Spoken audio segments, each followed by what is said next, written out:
vendo, o Evandro aqui foi pego meio de surpresa aqui, porque nós não tínhamos quem pudesse iniciar a direção para nós aqui. Eu estava pensando, em tempos atrás, em tempos idos, já aconteceu certa vez com a gente, de não ter nem... Eu nunca tinha falado aqui, e não tinha, o orador não veio e nem o dirigente. E aí chegaram e me chamaram, você vai ter que fazer. Então, é uma dor, é um sofrimento tremendo, vocês nem imaginam. Mas nós vamos tentar aqui. Hoje, a lição é a lição número 9 do livro Fonte Viva, que é uma psicografia de Francisco Cândido Xavier, pelo Espírito Emmanuel. E é interessante que nós estejamos... Não vai dar para mim te falar tudo aquilo que eu preparei, porque já estamos um pouco adiantado ali na hora. Mas, para mim, parece que é até bom, viu? A gente fala pouco, não incomodo menos vocês. Mas eu vou fazer a primeira leitura da lição, porque ela é muito interessante. Essa é a carta de Paulo, a primeira carta do Paulo aos Timóteo, nos versículos 6 e 8. Tendo, porém, sustento e com que nos cobrirmos, estejamos com isso contentes. Aí Emmanuel nos traz o seguinte: o monoprisador de trigo não poderá abastecer-se à mesa senão de algumas fatias de pão para saciar as exigências de sua fome. O proprietário da fábrica de tecido não despenderá senão alguns metros de pano para a confecção de um costume destinado ao próprio uso. Ninguém deve alimentar-se ou vestir-se pelos padrões da gula e da vaidade, mas sim de conformidade com os princípios que regem a vida em seus fundamentos naturais. Por que esperas o banquete a fim de ofereceres algumas migalhas ao companheiro que passa faminto?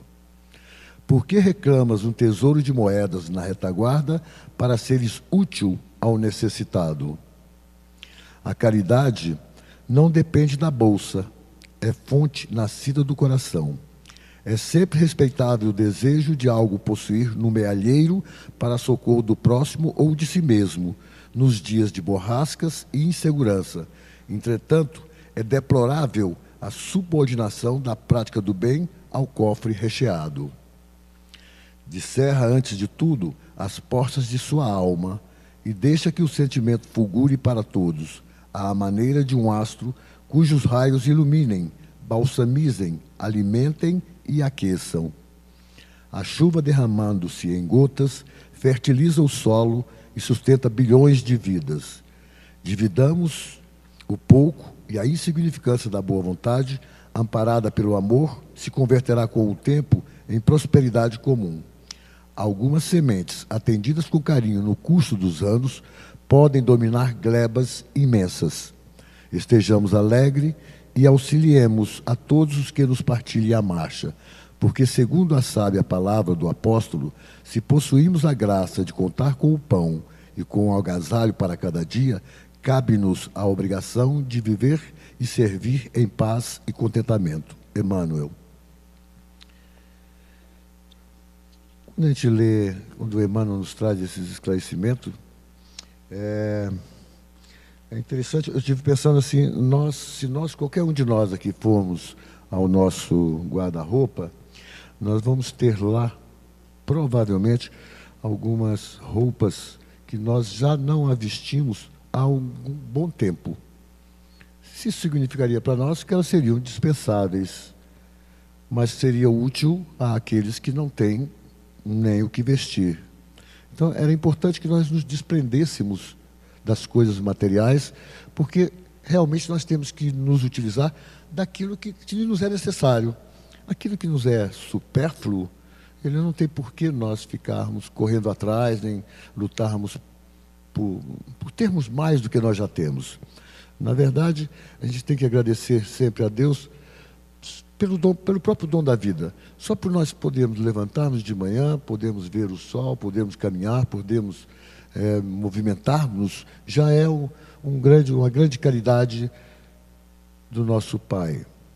Então é importante, a vida já é uma caridade para nós, não é? O processo da reencarnação é uma caridade para todos nós. São oportunidades que nós vamos recebendo justamente para que nós possamos ir caminhando. Alguns caminham mais rápidos, outros não. Mas eu estive me lembrando aqui que ontem, na palestra da Cristina, ela falou sobre o trabalho que está ocorrendo aqui na casa, que é a distribuição da sopa, distribuição de cesta básica, distribuição de gás. E eu, na hora que ela estava falando aqui, eu estava sentado ali pensando, acho que nós precisamos repensar o nosso trabalho.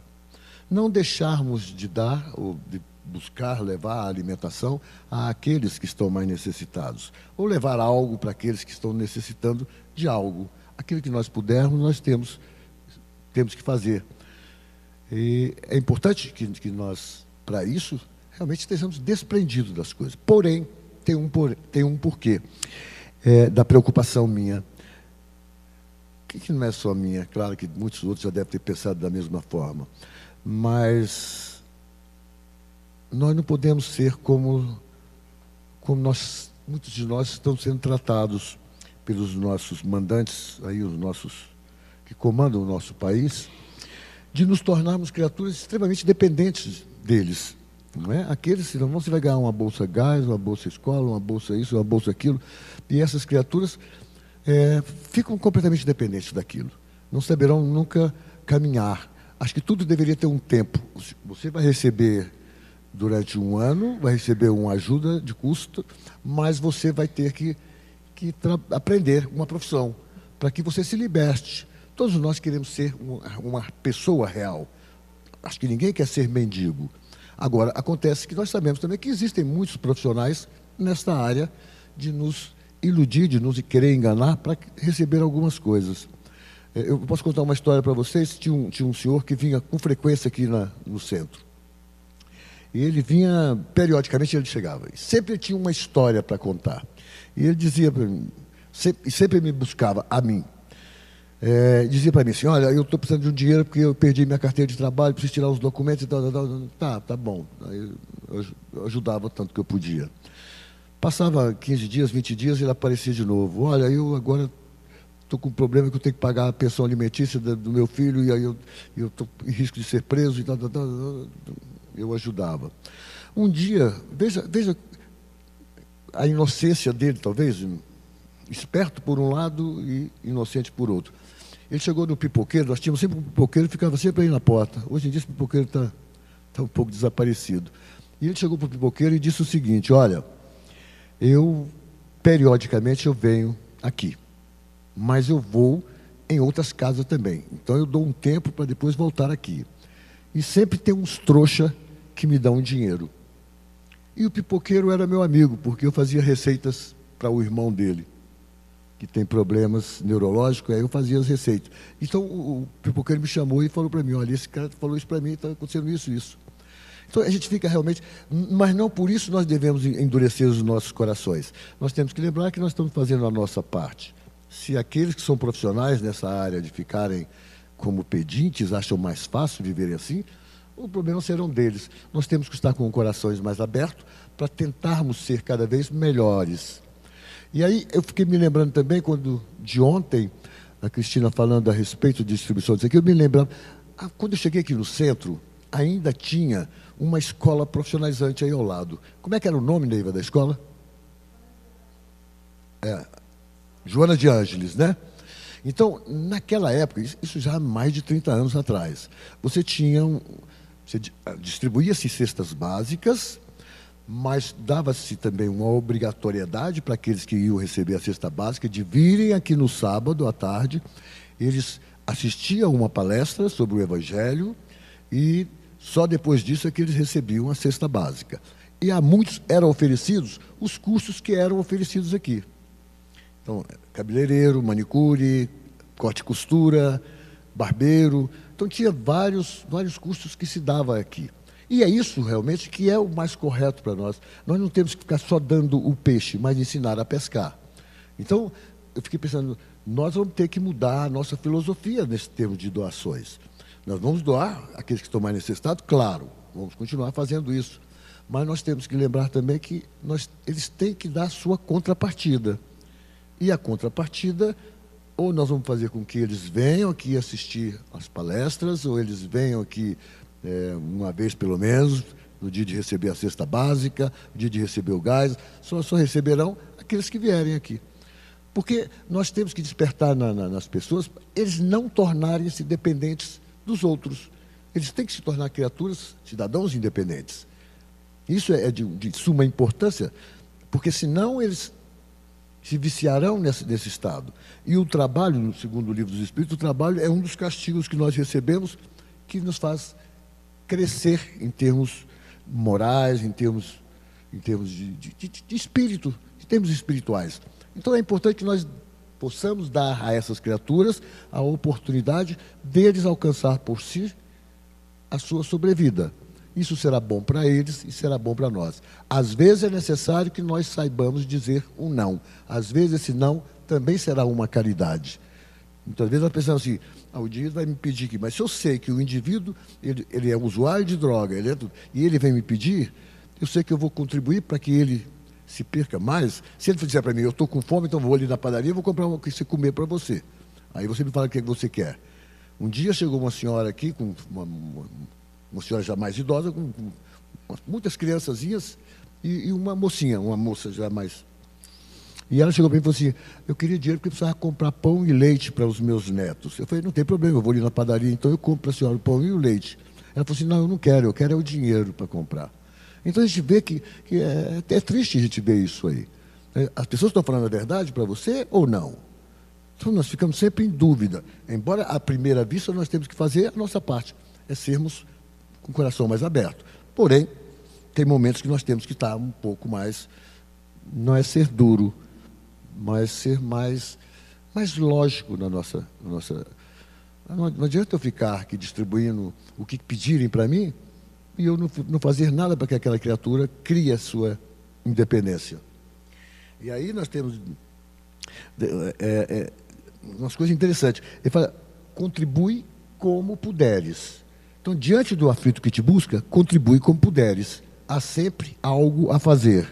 Se o faminto de alimento material te procura, ansiando pelo pão que restabelece a energia do corpo, contribui como puderes. Nem sempre poderemos prover a saúde do corpo debilitado, mas satisfarás a necessidade que se apresenta de imediato. Diz-se o seguinte, o pai competente não é o que faz a tarefa do filho, mas o que lhe ensina o trabalho. E Emmanuel nos traz uma coisa que eu achei muito bonito. Grande serás no mundo repartindo as sobras da mesa e os recursos da bolsa em favor daqueles que lhe partilham a marcha humana. No entanto, serás bem-aventurado pela palavra consoladora com que operas a ressurreição da esperança dos semi-mortos. Emmanuel. Eu estava dizendo assim, hoje parece que as coisas não estavam dando muito certo assim para mim, não. A Cristina marcou uma consulta para mim lá na Policlínica da PM, sem eu nem saber. Ela chegou para mim ontem à noite, você vai ter que ir às 3 horas. Mas eu tenho que preparar minha palestra. Eu fui lá na Policlínica. Cheguei lá às 2h30, mais ou menos. Aí, quando eu me apresentei lá, o médico não veio. Isso é triste demais, né? As pessoas às vezes ficam aguardando, é difícil marcar uma consulta lá. E as pessoas ficam marcando em qualquer lugar, que nós marquemos uma consulta, que já é difícil, e que nós chegamos lá, um médico não veio, ou o médico não vai atender hoje. Então as pessoas ficam realmente prejudicadas. E às vezes o médico não tem esse sentimento de saber que está causando danos, não tanto a mim, não foi o caso, mas a todos os outros que às vezes estão ali, que demorou para conseguir marcar essa consulta, e quando marca, não... Aí eu chego aqui, falei, eu vou chegar rápido, porque saí um pouco atrasado de casa. Aí cheguei. Aí foi dando 7:45, falei, cadê o nosso o dirigente aqui? O dirigente não apareceu. Aí eu falei, as coisas hoje parece que não dá nada, porque eu tinha que ir com o assistente social lá do lar, nos bancos para resolver um problema. Então eu tinha que ir na Caixa Econômica, que eu fui ontem, me deram uma senha lá, quando eu cheguei no caixa, o caixa virou e só falou assim, não é aqui não. Eu falei, tá, então aonde é? Não sei. Então tá bom, então tá bom. Aí eu falei para a assistente social, olha, a gente volta amanhã. Então estava marcado para as 2 horas, nós íamos lá, que ainda falta para nós. Nós tivemos que ir no Bradesco, no Itaú, em todos os grandes bancos, porque uma juíza mandou. Aí pegamos e fomos. Não, então às 2 horas nós vamos aí na Caixa Econômica de novo, e depois nós vamos no Banco do Brasil, para ver se a gente resolve esse problema de uma vez por todas, porque já tem 4 dias que nós estamos nesse negócio, dessa luta de ir lá nos bancos e não resolver. Aí eu falei assim, aí a Cristina marca essa consulta, também me atrapalhou ir com o assistente. Eu tinha marcado, eu tive que ligar para ela, olha, não vai dar não, porque eu tenho que ir lá no... Aí a gente fica pensando assim, tem dias que realmente as coisas parecem que não andam bem para nós. Mas isso é bom, porque é para nos ensinar a ter paciência, né? Diz que ninguém perde, né, aquilo que não tem. Eu mesmo não estou perdendo nada, porque eu não tenho paciência. Mas a gente vai aprendendo. Vai aprendendo que... quando o Emmanuel fala que a boa palavra, bom conselho que nós possamos dar a alguém, ou talvez nós não sejamos capazes de dar um conselho, mas nós somos capazes de ouvir uma pessoa que esteja sob um processo de angústia. Isso é caridade, né? Quantas pessoas nós podemos vir ajudar, auxiliá-lo a não cometer um suicídio só de nós realmente prestarmos atenção em como essa pessoa se encontra, no que essa pessoa... Ela se encontra muito entristecida. Eu posso perguntar para ela, está ocorrendo algum problema com você? Normalmente, quando a gente pergunta isso para as pessoas já começam a chorar, né? Ela não te conta o que está ocorrendo. Mas a gente tem que insistir e poder levantar um pouco essa pessoa. Às vezes, uma palavrinha que nós falamos, fique com Deus, vá com Deus, pode nos ajudar muito. Eu não sei se eu contei aqui uma vez que eu tinha um paciente lá no pronto-socorro, lá no Hospital de Taguatinga, e esse paciente era da PM. E ele estava internado lá, como eu passei, eu reconheci, aí eu fui lá com ele, conversei um pouco com ele, o que está vendo? Ele, não, ele já era aposentado, já era da reserva lá na PM, mas eu falei, o que está correndo contigo? Ele falou assim, não, eu estou com problema de coração, então... E ele, muito angustiado, sozinho, lá no hospital, no pronto-socorro. O pronto-socorro já é um meio infernal, né? Eu dizia sempre que o pronto-socorro desses hospitais é como um Vietnã, né? Você vê as pessoas esparramadas para tudo quanto é lado. A gente vê... Então, falta responsabilidade dos nossos governantes, dos nossos gestores, de não respeitarem nem as condições daquelas criaturas que já estão amarguradas, sofridas, de estar dentro de um hospital, às vezes internado, às vezes com uma doença já de prognóstico ruim. E aí, eu conversando com ele, perguntei...